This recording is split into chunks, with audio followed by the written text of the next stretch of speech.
Muy buenos días, que el Señor les bendiga.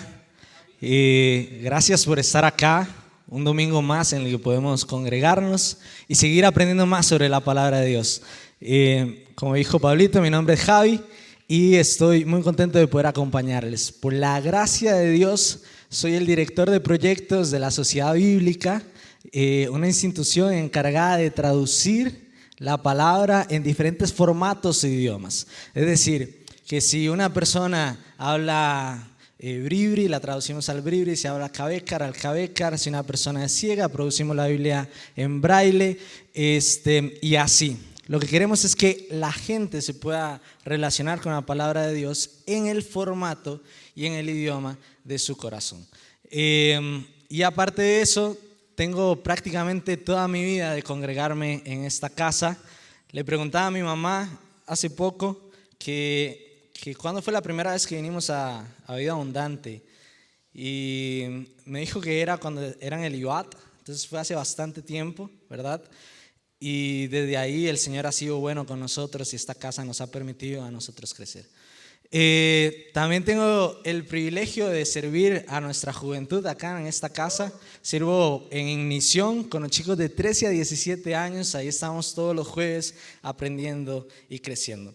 Así que es muy emocionante para mí hoy poder estar acá y hablar de un tema como lo es la Biblia. Así que, ¿por qué en septiembre celebramos el mes de la Biblia? Hay muchas razones por las cuales en septiembre se celebra el mes de la Biblia. Yo les voy a mencionar 3, y es una información súper importante porque esto nos puede dar pie para una conversación en el trabajo o en la oficina. La primera de ellas es porque en el año 420 muere San Jerónimo, ¿verdad? Y San Jerónimo es el encargado de traducir la Biblia al latín. La Biblia se llamó Vulgata Latina. Vulgata porque significa el latín del vulgo o el latín corriente. Él la tradujo a ese tipo de latín. Y esa Biblia se utilizó a lo largo de la Iglesia Católica por 1000 años. Entonces, es una manera de conmemorar a este traductor importante. Ahí atrás tenemos el Museo de la Biblia y usted puede ir a ver esa Biblia, puede ir a ver la Vulgata. Ahora cuando terminemos vamos a estar ahí afuera contestando a sus preguntas y que usted conozca de Biblias súper interesantes. La segunda es la Biblia del Oso. Que la Biblia del Oso es la primera Biblia que se tradujo al español de los idiomas originales. Yo sé que a veces pensamos que la Biblia siempre estuvo traducida al español, que siempre existió, pero no. La Biblia al español tiene 450 años más o menos de existir, ¿verdad? Y la tradujo un hombre que se llama Casiodoro de Reina. Tardó 15 años, lo persiguieron, como nunca lograron agarrarlo, entonces la Inquisición en la Plaza Mayor de Sevilla, donde él era originario, quemó un monigote que vendría a ser, no sé si se acuerdan, pero antes acá se quemaba Judas, ¿verdad? Se hacía como una presentación y se quemaba Judas en Semana Santa. Bueno, así hicieron con Casiodoro porque nunca lograron atraparlo. Y Casiodoro de Reina publica la Biblia del Oso, la primera Biblia al español, un 26, un 28, todavía no se sabe bien la fecha, de septiembre de 1569. Es cuando la publica. Y la tercera razón, esta es más nacional, esta es más nuestra.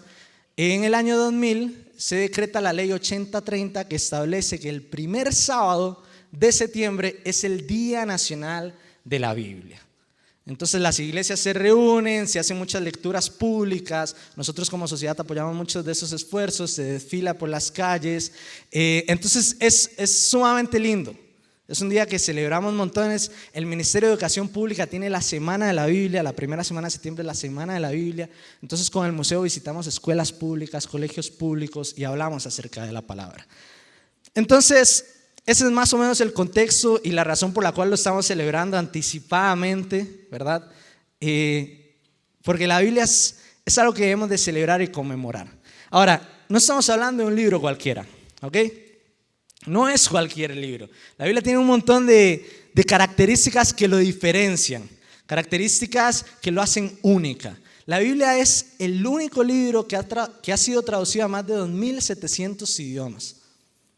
Ningún otro libro ha sido tan traducido como la Biblia y por eso tiene un récord Guinness, porque 2700 idiomas, se habla que en el mundo hay 7000 y la Biblia tiene 2700. La Sociedad Bíblica se encarga de traducirla. Ahorita estamos traduciendo al Nove, que es una comunidad indígena que se encuentra en el sur del país, y estamos traduciendo el Nuevo Testamento. Y así Cada sociedad bíblica en cada parte del mundo se encarga de poder llevar la palabra. Aparte de eso, tardó 1500 años, un tiempo bastante largo en completarse, en escribirse en su totalidad. Participaron pastores, reyes, maestros, de todo, pescadores, todos estuvieron involucrados en la producción de la Biblia.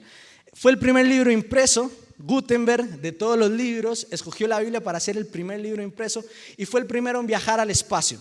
De todos los libros, el que se escogió para ser el primero fue al espacio y viajó una laminita que se llama microfilm, que la tenemos ahí atrás en el museo. Es una laminita de este tamaño y en esa laminita está toda la Biblia.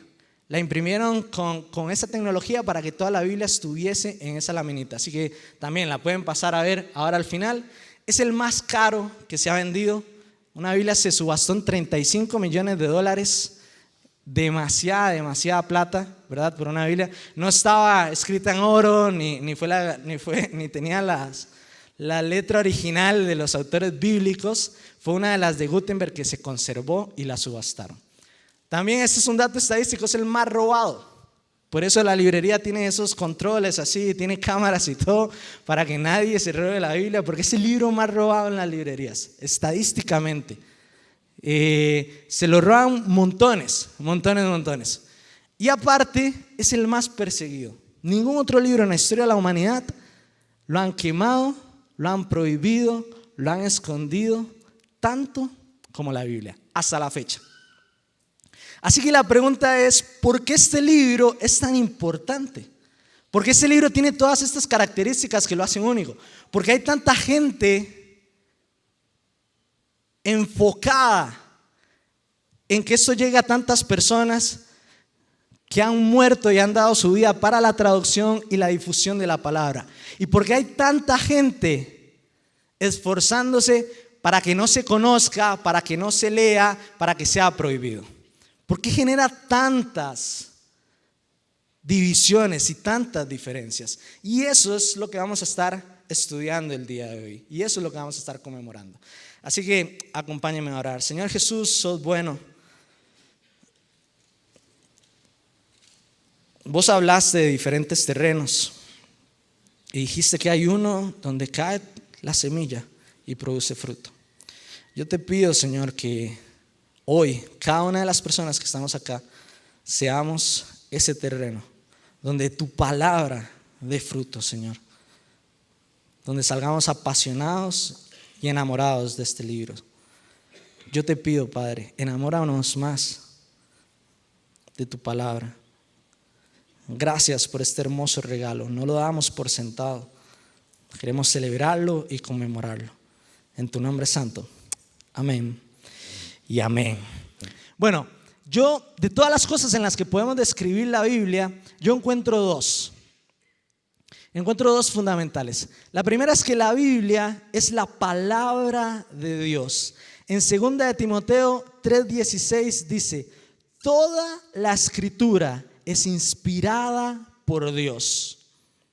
Y esta palabra inspirada lo que significa es respirada por Dios. Es el aliento de Dios, es el hálito de Dios lo que está aquí escrito. No es cualquier libro, no es cualquier persona la que está escribiendo, no es cualquiera el versículo que está acá, es la palabra de Dios con lo que me estoy encontrando. En 2 de Pedro dice, el capítulo 1, que la escritura no surge de interpretación humana, no surge ni tiene su origen en nosotros, sino que tiene su origen en Dios, que es el Espíritu Santo el que revela, el que inspira. Entonces, cuando nosotros nos estamos aproximando a la Biblia, nos estamos encontrando con la palabra de Dios. Y yo no sé ustedes, pero yo durante mucho tiempo mi oración era: Señor, quiero escucharte. Quiero saber qué tenés que decir acerca de mi dolor, acerca de mi soledad. Quiero escucharte. Yo leía las historias del Antiguo Testamento y decía: ¿por qué no aparece un tornado de fuego aquí en mi casa? Una nube inunda mi casa y te escucho audiblemente. ¿O por qué no me pasa como Pablo, que voy camino y que escucho una voz y que me caigo y estás hablando? Y muchas veces pedimos eso, anhelamos eso, pero no nos damos cuenta que acá está. Yo quiero saber qué tiene que decir Dios acerca de mis circunstancias. Quiero saber qué tiene que decir Dios acerca de mis problemas. Tengo que venir acá. Acá está la palabra de Dios. Él dejó acá todo, para que usted y yo podamos dar respuesta a las interrogantes que tenemos, a las circunstancias que nos pasan. Entonces es la palabra de Dios. Y punto número 2 es guía. Salmo 119, 105 dice: tu palabra es lámpara a mis pies, es una luz en mi sendero. Ahora el texto lo que nos dice implícitamente es: si yo necesito lámpara a mis pies y necesito luz en mi sendero, entonces ¿cómo es alrededor? Oscuro.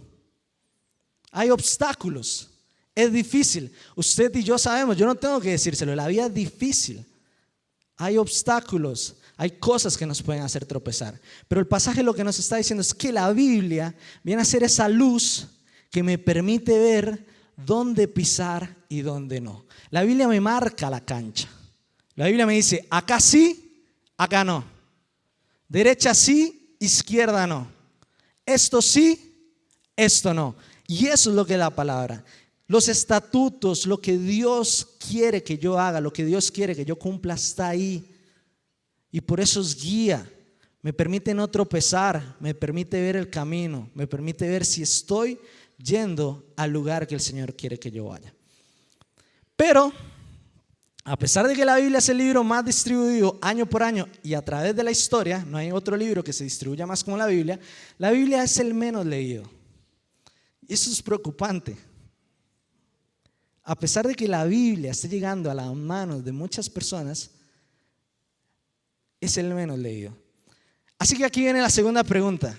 Como les dije, yo trabajo con jóvenes y en esta casa sirvo a los jóvenes. Entonces yo les hice la pregunta. Les dije: ¿por qué no leen la Biblia?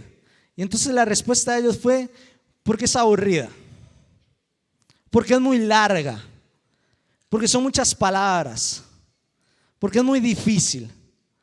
Y entonces yo, pensando en eso, dándole vuelta, tratando de darle coco a lo que me decían, me di cuenta que para los jóvenes, y espero que para ustedes no, el problema es esto. El problema lo tiene la Biblia. La Biblia es la que es aburrida. La Biblia es la que es densa. La Biblia es la que tiene muchas palabras. Entonces delegamos nuestra responsabilidad sobre la Biblia. Y no nos volvemos a ver a nosotros. Y no pensamos: bueno, ¿será que no le estoy dedicando el tiempo suficiente? ¿Será que no me estoy esforzando por aprender más de ella? Yo tengo muchos amigos que van al gimnasio. Y yo no sé si usted tiene esos amigos que cuando van al gimnasio se sacan una foto y ponen una frase motivacional, ¿verdad? Entonces está viendo las historias y aparece ese amigo, ¿verdad? Ahí frente al espejo y la frase motivacional. Y una vez un amigo subió una frase que a mí me impactó, o sea, me voló la cabeza. No me motivó a ir al gimnasio, pero me motivó a leer la Biblia. Y lo que decía la frase es: 0% motivación, 100% disciplina. Y cuando yo leí eso, pensé en la Biblia. Porque la verdad es que no siempre nos vamos a sentir motivados. O a veces, como aparecían ahí en pantallas, vamos a pensar que hay otras prioridades, que hay otras cosas más importantes, que hay otras cosas a las que tenemos que destinarle más tiempo. Pero si desarrollamos la disciplina, no hay nada que nos haga sacar ese espacio. Así que yo les quiero hablar, vamos a hablar de varias cosas, pero primero quiero hablarles de 3 acercamientos que hacemos incorrectos a la palabra. Y esos 3 los hago en base a mi experiencia, en lo que yo sufrí, en lo que yo pasé tratando de desarrollar ese hábito. El primero es el desconocimiento o no conocer. Oseas 4:6 dice lo siguiente: usted y yo conocemos muy bien este versículo, se lee muchísimo, dice: pues por falta de conocimiento mi pueblo ha sido destruido. Si usted lo memorizó como yo, es: mi pueblo pereció por falta de conocimiento, ¿verdad? Pero el pasaje dice: pues por falta de conocimiento mi pueblo ha sido destruido. Y no sabemos hasta ahí, pero sigue: puesto que rechazaste el conocimiento, yo también te rechazo como mi sacerdote. Ya que te olvidaste de la ley de tu Dios, yo también me olvidaré de tus hijos. Entonces acá hay dos verbos fundamentales, dos actitudes que tenemos que rescatar. Y una es el rechazo y el olvido. ¿Ok? Ahora, el pasaje lo que dice es: mi pueblo fue destruido por falta de conocimiento. ¿Pero por qué por falta de conocimiento? No porque les faltó la palabra, porque estuvieron expuestos a la palabra. Dios envió profetas constantemente. Dios envió palabra constantemente. No porque no tuviesen acceso a la palabra, sino porque teniendo acceso a la palabra, tomaron la decisión de rechazarlo. Y tomaron la decisión de olvidarse. Ahora usted dice: yo nunca he rechazado la palabra. Todos los años trato de hacer un plan anual para leer toda la Biblia, ¿verdad? A veces me atraso, a veces no. Trato de siempre ir puntual. A veces me toca hacer 6 días seguidos porque me atrasé bastante. Pero trato de cumplirlo siempre. Y ahorita estoy en Jeremías. Ahorita el plan va por Jeremías. Y llegué al capítulo 36 y cuenta la historia de que el Señor le pide a Jeremías que escriba un rollo con una profecía. La profecía es: Babilonia va a venir, va a quemar toda la ciudad, va a destruir absolutamente todo, nos va a llevar en cautiverio y al rey también. Joacim, que era el rey de Judá en ese momento, dice Jeremías que él lo escribe, recita la profecía y entonces llegan y le avisan al rey: Joacim, mira, es que Jeremías está diciendo que nos van a venir a destruir y que van a quemar todo esto. Entonces Joacim dice: tráigame el rollo. Entonces van a traer el rollo y yo me quedé impactado con lo que hizo. Dice que el rollo estaba dividido por columnas. Entonces dice que la persona que estaba leyendo leía una columna, Joacim agarraba, rompía el rollo y lo quemaba. Cada columna la agarraba y la quemaba conforme se iba recitando. Ahora usted dice, y espero que no sea así: yo nunca he quemado una Biblia, o sea, yo nunca la he rechazado así. Pero no necesitamos quemar una Biblia para rechazar lo que ahí está escrito. Muchas veces nuestros pensamientos, nuestros comportamientos y nuestras actitudes son un rechazo claro hacia lo que ahí está escrito, hacia lo que el Señor ha dicho: esto es bueno, esto no. Y rechazamos la palabra con nuestros pensamientos, con nuestras actitudes. El segundo, olvidar, es la segunda actitud.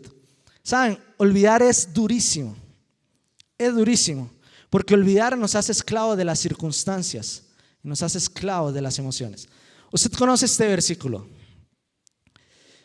ya te lo he ordenado, sé fuerte y valiente, no temas ni te desanimes, porque el Señor tu Dios estará con vos donde quiera que vayas. ¿Cuál es? Josué 1:9. Usted lo conoce, yo también lo conozco, me lo sé de memoria. Resulta y acontece que cuando yo empecé a estudiar psicología, yo por la gracia de Dios pude estudiar psicología y pude estudiar teología. Cuando empecé a estudiar psicología, empecé en una universidad pública que se ubica en San Pedro. No voy a decir nombres ni nada, pero ahí fue donde empecé, ¿verdad? Ya después me pasé a otra universidad. Pero ahí era la clase general y dice la profesora: la Biblia enseña que los pobres son los que heredarán el reino de los cielos. Son los pobres los que van a heredar el reino de los cielos. Dice: dichosos los pobres porque ellos heredarán el reino de los cielos. Y yo me acordé y yo dije: no, eso no dice el texto. El texto dice: los pobres en espíritu. Y habla de reconocer nuestra bancarrota moral, ¿verdad? Claro, el primer año en la U, nuevo, todo el mundo aplaudiéndole todo lo que decía la profesora. Entonces empiezo a decir: me tiro, no me tiro, me tiro, no me tiro, le digo, no le digo, ¿verdad? Y empiezo a pensar si es el momento, ¿no? Me tiro. Le digo: no, profesora, el texto lo que dice es los pobres en espíritu. Ella estaba haciendo una apología a la pobreza. Claro, me llovió ella, me llovieron todos los compañeros, ¿verdad? Yo salí ahí destruido. Salí como los discípulos que van camino a Maús. Me habían crucificado a Jesús, estoy solo, no tengo a nadie. Y mientras voy caminando me llega un mensaje. ¿Y qué decía el mensaje? Josué 1:9. Uno de los líderes míos en ese momento me mandó eso. Me dice: Javi, sentí de Dios pasarte esto, ya te lo he dicho, no tengas miedo, no te desanimes, sé fuerte, sé valiente, yo te acompañaré donde quiera que vayas. ¿Cuántas veces habré leído el pasaje? Montones. Pero olvidarlo nos hace esclavos de las situaciones. Olvidar lo que el Señor te ha dicho a vos, lo que Él ha hablado a tu vida, hace que seamos esclavos de las situaciones y de las emociones. Y por encima de las emociones están las convicciones. Lo que yo creo, a lo que yo me aferro, lo que el Señor ha dicho sobre mí, sobre lo que tiene para mí. Lo peor y lo más crudo de este pasaje, que para mí es lo más grave, es pensar que si nosotros desconocemos la palabra de Dios, no hay consecuencias. Y eso es lo más crudo. El pasaje dice: vos rechazaste mi palabra, yo te voy a rechazar como sacerdote. Vos te olvidaste de mi ley, yo me voy a olvidar de tus hijos. Sería un grave error que usted y yo pensemos que podemos llevar una vida cristiana, que podemos honrar a Dios si desconocemos lo que está aquí escrito, si no le dedicamos tiempo a lo que está aquí escrito. Un gravísimo error, porque las consecuencias son claras. Tenemos que conocer lo que está ahí. Vean esta frase. Dice la siguiente frase: en todo lo que planeé siempre estabas tú. Solo tú sabes bien quién soy. Ahí usted puede votar si eso sí aparece en la Biblia o no aparece en la Biblia, ¿ok? Entonces dice: en todo lo que planeé siempre estabas tú. Solo tú sabes bien quién soy. Eso no aparece en la Biblia, ¿ok? No es un pasaje bíblico. De hecho, es una frase del que mi mamá dice que es mi papá, Chayanne. Esa es una frase de una canción de Chayanne y no la voy a cantar. Pero no se sienta mal si usted votó que sí. Me acuerdo una enseñanza de Ricardo donde dijo: vamos a leer Hechos 29. Y yo agarré mi Biblia, tratando de buscar. Llegué a Hechos 28 y dije: Ricardo se equivocó. Y hace Ricardo: si usted buscó Hechos 29, cuidado. Quedé tieso, pero debemos de conocer la palabra, no debemos desconocer lo que está ahí escrito. Segunda mala acción a la hora de aproximarnos es informativo. A veces nos acercamos a la Biblia porque queremos sacar información nada más, porque vimos que alguien está pasando por una situación y busco versículos sobre tristeza, versículos sobre dolor, versículos sobre fortaleza, y nos acercamos a la palabra solo para sacar información, o porque quiero demostrar que los fariseos y los maestros de la ley sabían las escrituras, sabían lo que estaba ahí escrito, pero no reconocieron a la palabra misma hecha carne enfrente de ellos. Porque una cosa es saber y otra cosa es creer. Una cosa es lo que está acá y otra cosa es lo que traducimos a lo que está acá. Isaías 55:11, un pasaje hermoso, probablemente usted lo conoce. Dice que la palabra de Dios no vuelve vacía. Dice que la palabra de Dios cumplirá su propósito en cada uno de nosotros. Porque eso es la palabra. Por más que alguien lo busque de forma informativa o tenga esta aproximación hacia la Biblia, la palabra de Dios puede transformar lo que hay en nosotros. Le pasó a Jerónimo. Jerónimo tradujo la Vulgata y él no era creyente. Fue un pedido del Papa Damasco. Y dice que cuando él la fue traduciendo y leyendo lo que ahí estaba escrito, se convirtió. Porque eso es lo que hace la palabra, no vuelve vacía. No menosprecie una Biblia física. Justo cuando me preparaba para esta enseñanza, me dice mi hermana: encontré nuestra primera Biblia, una Biblia ilustrada. Solo traía los versículos chiquititos y muchas imágenes. Me acuerdo que cuando la terminé le dije: mami, ya me leí la Biblia. Y me hace: esa no es la Biblia. Es como el resumen. Pero me caló las imágenes, lo que estaba ahí escrito. Tenemos la bendición gigantesca de que hay una librería ahí afuera. Acá no me llegan notificaciones de WhatsApp. Acá no me llegan notificaciones de Insta, de ninguna red social. Acá soy yo con el Señor. No menospreciemos esto. Volvamos a lo físico. Volvamos a esto. Así que una cosa es creer y otra cosa es saber. Los discípulos de Emaús, recién hablábamos, van camino, ¿verdad? Se les aparece Jesús. ¿Qué pasó? ¿Por qué están tristes? No sabes que recién acaba de morir Jesús. Creíamos que era el Mesías, que iba a redimir a Israel y todo, y murió. La respuesta de Jesús es la siguiente. Versículo 25 le dice: qué torpes, qué tardos para creer lo que han dicho los profetas. Jesús no les dice qué torpes, qué tardos para saber, para conocer, porque él sabía que conocían. Él le dice qué torpes, qué tardos para creer lo que ahí está escrito. No me basta solo con creer lo que está acá, con saber, perdón, lo que está acá. Yo tengo que creerlo. Yo sé que el Señor es mi pastor y que nada me faltará. La pregunta es si lo creo. La pregunta es si cuando venga la tormenta o cuando me falte algo, yo puedo decir: el Señor es mi pastor, nada me faltará. Porque hay una diferencia muy grande entre saber y hay una diferencia muy grande entre creer. No solo tengo que saber, tengo que poner en práctica. La Biblia me invita a eso. Mateo 7, el que construyó la casa sobre la arena, se la llevó. ¿Por qué? Jesús lo comparó con aquel que oye las palabras y no las pone en práctica. Santiago es todavía más crudo. Santiago dice: si usted escucha la palabra y no la pone en práctica, usted es un engañador. Palabra súper fuerte. Y después hace una ilustración y dice: es como cuando usted va y se ve al espejo y cuando se da la vuelta se olvida de quién es usted. Lo más lindo de no solo conocer la palabra, sino de creerla, es que nos volvemos en personas que pueden dar palabra a otros.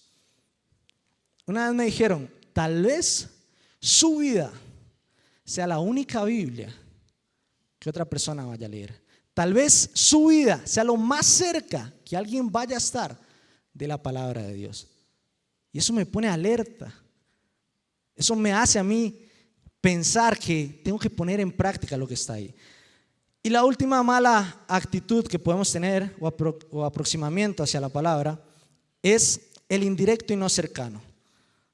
En 2 Timoteo 2 dice que algunos se habían desviado de la verdad, andan diciendo que la resurrección ya tuvo lugar y así trastornan la fe de algunos. A pesar de esto, el fundamento de Dios es sólido y se mantiene firme. Muchos piensan que la Biblia no es suficiente, que acá falta información, que acá no está todo lo que yo necesito saber. Yo por mi trabajo escucho mucho o se me acerca mucho y me dicen: ¿qué dice el libro de Enoc? ¿Qué dice este apócrifo o tal? Andan buscando una nueva revelación, andan buscando un nuevo libro. Ahí atrás, en el Museo de la Biblia, que los invito a que ahora al final podamos pasar, tenemos un libro que se llama La Otra Biblia. Ahí están todos los apócrifos, todos. Cuando yo la llevo a las escuelas, a los colegios, ¿cuál creen ustedes que es a la que todos los chicos piden agarrar y ver? La Otra Biblia. Entonces me dice: ¿qué dice ahí? ¿Qué es lo que está ahí escrito? Yo quiero leerla, ¿dónde la consigo? Y a mí me sorprende que hay muchísimo más interés en esa Biblia que en la Biblia real, que en lo que fue inspirado, que en lo que fue exhalado por Dios para mi vida. Ahora pueden igual agarrarla, no crean que es un anuncio para que no puedan agarrarla. Ahora pueden agarrarla y pueden verla. En Daniel y en Apocalipsis, ambas veces Dios le dice a Daniel, en el 12 le dice: sella las palabras de este libro hasta el fin del tiempo. Y en Apocalipsis, en el 22, se da otra palabra que dice: no agregar ni quitar una palabra a este libro. Esto está completo. Acá está todo lo que yo necesito. No necesito más. El Señor exhaló esto para dar respuesta a mis preguntas. Ahora, ya para cerrar rápidamente, 3 razones por las cuales sí debería leerla.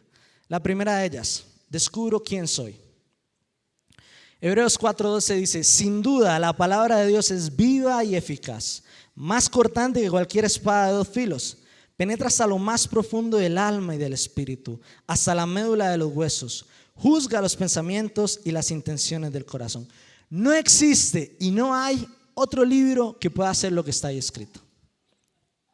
No hay otro libro, otra escritura que pueda ir lo más profundo dentro de mí, hasta mi alma, y juzgue mis pensamientos y juzgue las intenciones de mi corazón. Eso solo lo puede hacer la palabra de Dios. En la Biblia me doy cuenta que soy pecador, me doy cuenta que estoy lejos de Dios, me doy cuenta que tengo una naturaleza que me incita a alejarme de Él, que me invita a negar quién es Él.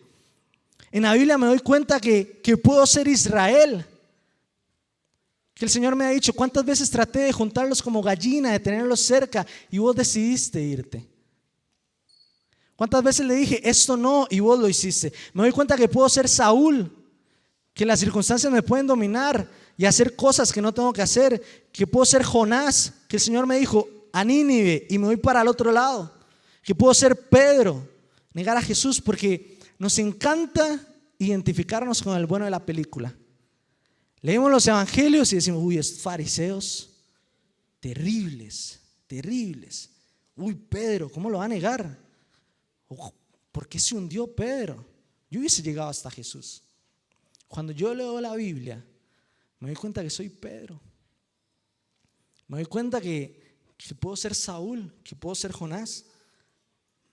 La Biblia hace una radiografía de quién soy yo. Una radiografía de quién soy yo. Me lee por completo. Pero no solo me doy cuenta de lo malo que soy, también me doy cuenta que soy perdonado. Me doy cuenta que soy amado. Me doy cuenta que soy hijo y que Dios tiene complacencia en mí. Me doy cuenta que Él me puede dar un nuevo nombre. Que si alguien alguna vez me llamó mentiroso, que si alguien alguna vez me llamó farsante o adúltero o lo que sea, me doy cuenta que en la Biblia Dios tiene un nuevo nombre para mí. Dios me puede cambiar, que puedo priorizar su voz sobre las demás voces, porque lo que tiene que decir Dios acerca de mí tiene que ser más fuerte y más importante que lo que cualquier persona puede decir acerca de vos. Y aquí yo descubro quién soy. Aquí yo descubro lo que Él piensa sobre mí. Punto número 2, descubro mi propósito. Pues Dios nos salvó y nos llamó a una vida santa, no por nuestras propias obras, sino por su propia determinación y gracia. Nos concedió este favor en Cristo Jesús antes del comienzo del tiempo. Su propósito es que seamos santos, y santidad entendida en lo que significa apartado para. Eso es lo que significa santidad, que fuimos apartados para algo. Ahora la pregunta que nos tenemos que hacer es: ¿para qué fuimos apartados? Y Jesús en Mateo 22 le preguntan: Señor, ¿cuál es el mandamiento más importante? Él dice: amarás al Señor tu Dios. Y así, el segundo más importante es: amarás a tu prójimo como a vos mismo. En esto, concluye con una frase hermosa, en esto se resume la ley y los profetas. Todo lo que está aquí escrito se resume en dos principios: amar a Dios y amar a mi prójimo. La Biblia me enseña que ese es el propósito. No importa si usted es doctor, abogado, psicólogo, no importa si usted trabaja en una fábrica, su propósito es amarlo a Él donde usted está y amar a su prójimo. Y el Señor dice: en esto se resume todo. En esto se resume absolutamente todo. Porque si yo amo a mi prójimo, entonces no robo, no miento, no adultero. Pero el amor no solo es abstenerme de. Yo no puedo decir que amo a alguien solo porque no le miento. El amor es muchísimo más.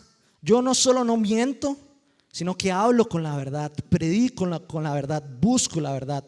Yo no solo no adultero, sino que honro, respeto, cuido a mi cónyuge. No solo no robo, sino que bendigo, doy, sirvo, me entrego. San Agustín se preguntaba: ¿a quién amo cuando amo a Dios? Y su conclusión fue: al prójimo. Mi amor hacia Dios se ve reflejado con el prójimo. Y primero Juan lo dice: si ustedes dicen que aman a Dios, pero odian a su hermano, ustedes son mentirosos. Somos mentirosos. Si decimos que amamos a Dios y maltratamos a las personas que tenemos a nuestro lado. Y quizás el punto más importante y lo que quiero que nos podamos llevar hoy es que acá descubro a Jesús. acá la persona de Jesús se hace real en mi vida. Juan 5:39, este es Jesús hablándole a los fariseos. Les dicen: ustedes estudian con diligencia las escrituras, o sea, profundizan, leen, las conocen, porque piensan que en ellas hallan la vida eterna, y son ellas las que dan testimonio a mi favor.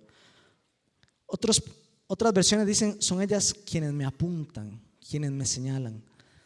Toda la Biblia, todo lo que aquí está escrito, me muestra la persona de Jesús. Desde Génesis 3, que dice que tu simiente le aplastará la cabeza a la serpiente, desde esa profecía de Jesús hasta Apocalipsis 22, donde se presenta como el alfa y el omega, el principio y el fin, todo lo que está aquí escrito busca que yo conozca quién es Jesús. Cuando estudiaba teología y estábamos estudiando Juan, el profesor nos dijo: ¿cuál fue el propósito por el cual Juan escribió su evangelio? Y nos mandó a leer Juan 20:31 y dice lo siguiente: pero estas cosas han sido escritas para que ustedes crean que Jesús es el Cristo, el Hijo de Dios, y para que al creer en su nombre tengan vida. Yo creo que ese no es solo el propósito de Juan, creo que ese es el propósito de la escritura como tal. Que después de yo haberla leído y profundizado, llegué a la conclusión de que Jesús es el Cristo, que Él es mi Señor y que Él es mi Salvador, y la necesidad profunda que tengo de Él. Y solo puedo llegar a esa conclusión si paso tiempo acá, si profundizo acá. Es cierto, la Biblia me dice que he pecado, la Biblia me dice que tengo una naturaleza pecaminosa, que soy malo, que hago lo incorrecto, pero la Biblia también me muestra que hay un Salvador, me muestra que hay perdón, me muestra que hay un Redentor, me muestra el precio de lo que costaba mi pecado y me muestra quién decidió pagarlo por mí. Eso es la Biblia, eso es la palabra de Dios. En la Biblia entonces puedo contestar a la pregunta: ¿quién soy yo? Y contestar a la pregunta ¿quién soy yo? Me da identidad. Puedo contestar a la pregunta ¿cuál es mi propósito? Y eso me da sentido y me da significado, me marca un norte. Y en la Biblia puedo descubrir a Jesús y por lo tanto puedo descubrir salvación. Durante muchos años nosotros los cristianos fuimos conocidos como el pueblo del libro, así nos llamaban. Ellos son el pueblo del libro, porque andábamos con la palabra, porque la conocíamos. Hoy mi llamado es ese: volvamos. Él quiere hablar con nosotros. Él quiere hablar con nosotros.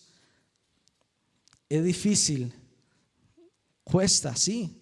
Yo les dije, hablo de lo que he vivido, pero yo no cambio lo que aquí he encontrado, porque eso me cambió mi nombre, cambió mi propósito y me hizo conocer a aquel que es capaz de cambiar cualquier realidad en nuestra vida y en nuestro corazón. Eso es la palabra de Dios. Porque cuando vengan otras voces a hablar a nuestra vida, cuando las circunstancias nos abrumen, cuando nuestras emociones salten, yo lo que quiero que salga de mí es lo que está aquí escrito. Yo siempre he sufrido de ansiedad. Antes de subir a enseñar, siempre me pasa con los jóvenes, me agarran un ataque de tos terrible y así hasta ganas de vomitar. Ya cuando me bajo de enseñar es como que me desinflo. Yo no sé cuál es su situación, yo no sé qué es lo que usted pasa, pero ante mi ansiedad, aquí leí: no te preocupes por nada, más bien en toda ocasión y con oración y ruego presenten sus peticiones a Dios y denle gracias, y la paz de Dios, esa paz que tantos anhelamos, aquellos que alguna vez nos hemos sentido ansiosos. Y la paz de Dios, que sobrepasa todo entendimiento, cualquier circunstancia, emoción, cuidará sus corazones y sus pensamientos en Cristo Jesús. Alguna vez me sentí triste, con dolor, lágrimas en los ojos. Y aquí leí que Él enjugará toda lágrima de los ojos. Ya no habrá muerte ni llanto, tampoco lamento ni dolor, porque las primeras cosas han dejado de existir. ¿Alguna vez sentí miedo? Me sentí asustado, no sabía para dónde ir, no sabía si estaba haciendo lo correcto. Pero aquí leí que el Señor mismo marchará al frente de ti y estará contigo. Nunca te dejará ni te abandonará. No temas ni te desanimes. ¿Alguna vez nos sentimos solos? Que no le importábamos a nadie, que nadie nunca nos preguntó cómo estábamos, que no había ahí absolutamente nadie, abandonados, desamparados.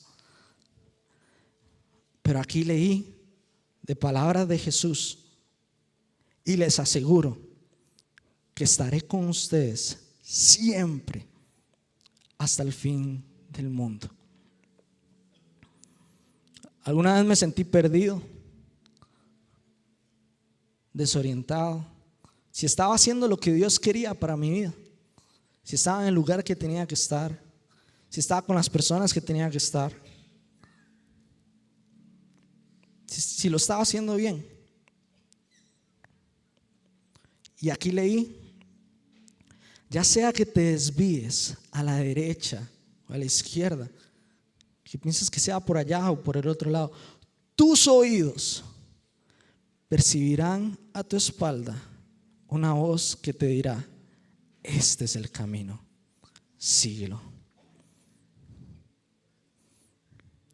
Alguna vez pensé que me faltaban muchas cosas. Pensé que no tenía nadie que me cuidara. Y aquí leí: el Señor es mi pastor, nada me falta. Y lo peor, alguna vez sentí que Dios no me amaba, que era muy malo, que por más que yo pensaba que hacía las cosas bien, terminaba lastimando a las personas que quería, que era un hipócrita. Pensé que Dios no me quería, que no sentía afecto por mí. Pero aquí leí: porque tanto amó Dios al mundo, que dio a su Hijo único, para que todo el que Él crea no se pierda, sino que tenga vida eterna. Acá están las respuestas a nuestro dolor. Y la invitación hoy es que podamos dedicarle tiempo. Somos parte de una familia bendecida que tiene espacios como los talleres Sígueme, Apolos, que tiene excelentes maestros de la palabra.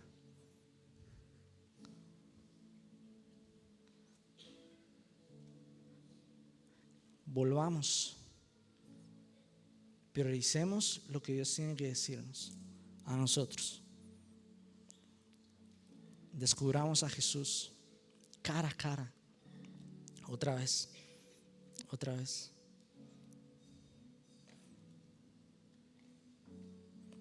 Nos ponemos de pie.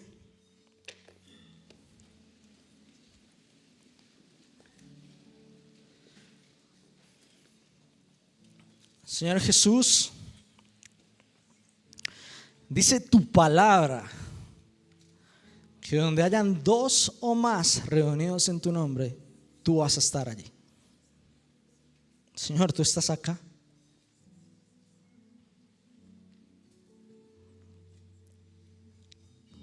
Señor, yo te pido que nos enamores de tu palabra.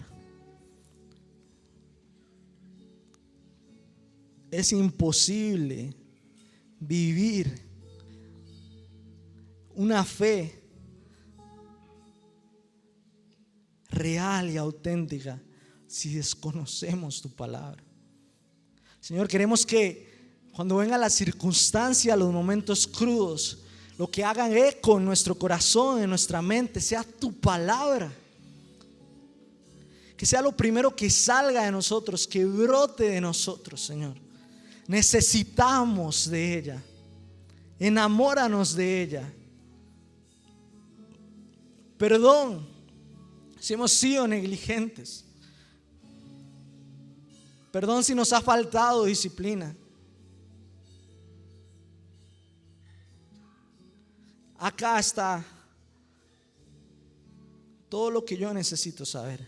Acá están las respuestas a mi dolor. Señor, cuando yo sienta ansiedad, quiero saber lo que dice tu palabra sobre eso. Cuando me sienta solo, quiero saber lo que dice tu palabra, que vos me acompañas, que vos estás, que vos no me soltás. Vuélvenos a enamorar, Señor, y cumple con tu pacto. Vos dijiste: y escribiré estas palabras en su corazón. Y ya nadie le dirá a su hermano: conoce a Dios, porque todos me van a conocer, desde el más pequeño hasta el más grande. Señor, cumple tu palabra. Escribe la Biblia en nuestros corazones. Llévanos, Señor, a vivirla y a practicarla. Enamóranos una vez más de tu palabra, Señor.